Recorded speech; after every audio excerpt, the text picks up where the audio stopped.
Avant 2011, avant que Mayotte devienne un département français, il y a toujours eu des échanges importants, des échanges économiques entre les différentes îles qui peuvent entourer le territoire de Mayotte.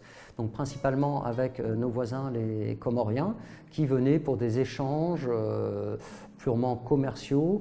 Mais au fil des temps, donc, ce territoire qui était un territoire d'outre-mer dans le passé est devenu un département à part entière, faisant partie intégrante du territoire national, du territoire français. Effectivement, au fil des ans, il y a de plus en plus de demandeurs d'asile qui arrivent sur le territoire de Mayotte. Maintenant, aujourd'hui, on accueille plus de 32 nationalités différentes sur le territoire, dont des Syriens, des Sri Lankais, des Somaliens, des Yéménites, Burundis, Rwandais et tous les pays limitrophes qui étaient autour de ces pays-là où il y a des conflits armés depuis des années et des années.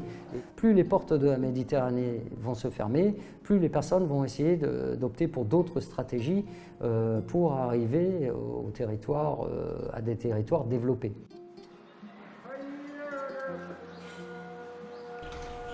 Je suis quitté mon pays pour demander refuge en Tanzanie. En Tanzanie, on ne m'a pas pris comme réfugié. Par là, il y avait des passeurs. C'est eux qui m'ont fait intéresser Mayotte. La police tanzanienne m'a arrêté. J'ai repensé à la proposition de ces passeurs. Puis je les ai contactés parce que je n'avais pas de choix. La vie ici, elle est très difficile, d'autant plus qu'on n'a pas du travail. En plus, on n'a pas où loger. Nous sommes obligés à faire du travail illégal. Donc, quelques-uns nous vendons à Mamoudzou pour un peu subvenir à nos besoins. La France a fait le choix de déroger le code de l'entrée des étrangers de séjour sur le territoire de Mayotte en supprimant certains droits aux demandeurs d'asile du type l'allocation temporaire d'attente, leur permettant de survivre le temps de l'instruction de leur dossier, sur l'aspect alimentaire entre autres, de vêture, etc., chose qui n'existait pas en métropole.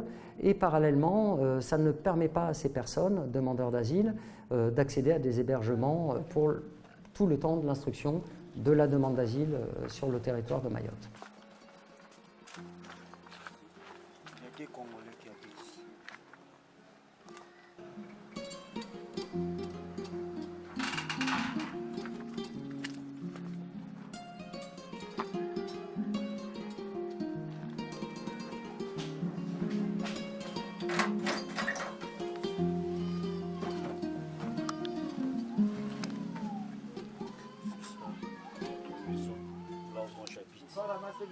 Je suis 2 personnes. Tu vois. C'est ça. On voit les conditions qu'on vit ici à Mayotte. Je crains fort que dans les années à venir, on ait le même type de configuration que ce que l'on pourrait rencontrer en Italie, entre autres, avec des vagues d'arrivées extrêmement importantes sur le territoire mahorais, de nationalités qui ne touchaient pas dans le passé le territoire de Mayotte, mais effectivement, plus les portes se ferment autour de l'Europe, plus les personnes vont arriver par un biais ou par un autre sur d'autres territoires, dont celui de Mayotte. Là, on risque de se retrouver confronté à des similitudes avec Lampedusa, entre autres, ou des lieux de ce type.